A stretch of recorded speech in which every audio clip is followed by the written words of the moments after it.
Jail అంటేనే నరకంలా భావిస్తూ ఉంటారు. ఆ నరకం నుంచి ఎప్పుడెప్పుడు బయటపడతామా అని ఆశతో ఎదురు చూస్తూ ఉంటారు. మరికొందరేమో జైలు నుంచి తప్పించుకుంటారు. కానీ ఓ ఖైదీ మాత్రం బెయిల్పై బయటకొచ్చినా తిరిగి జైలుకే వెళ్ళాడు. తానే స్వయంగా ఫోన్ చేసి మరీ పోలీసులకు సమాచారం ఇచ్చి జైలుకు వెళ్లిపోయాడు. ఇంతకీ అతను ఎందుకు అలా చేశాడు అనే కదా మీ డౌట్? అయితే వెంటనే ఈ స్టోరీ చూసేయండి.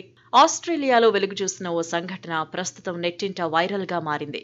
కోరీ హేస్టింగ్స్ అనే వ్యక్తి సిడ్నీలోని లాంగ్ బే కరెక్షనల్ కాంప్లెక్స్ లో రిమాండ్ ఖైదీగా ఉన్నాడు.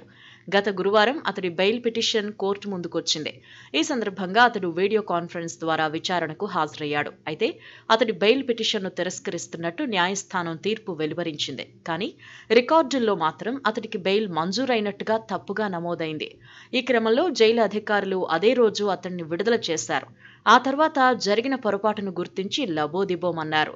ఖైదీ కోసం పెద్ద ఎత్తున గాలింపు చర్యలు చేపట్టారు. అతడు పబ్లిక్ ట్రాన్స్పోర్టులో బయలుదేరినట్టు స్థానిక షాపింగ్ సెంటర్లో ఉన్నట్టు గుర్తించారు. మరోవైపు ఈ ఉదంతం వార్తా ఛానల్స్లో కూడా విస్తృతంగా ప్రసారమైంది.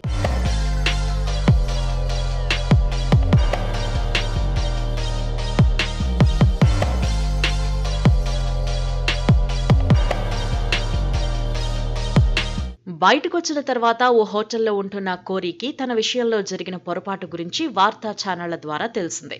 దీంతో వెంటనే అతడు పోలీసులను సంప్రదించాడు.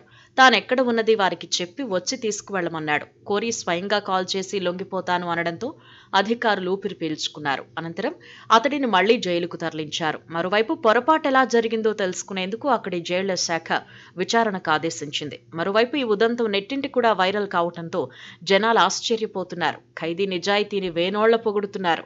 పారిపోయే అవకాశం ఉన్నా ఇలా స్వయంగా పోలీసుల ముందు లొంగిపోవటం నిజంగా గ్రేట్ అంటూ అతన్ని ప్రశంసిస్తున్నారు.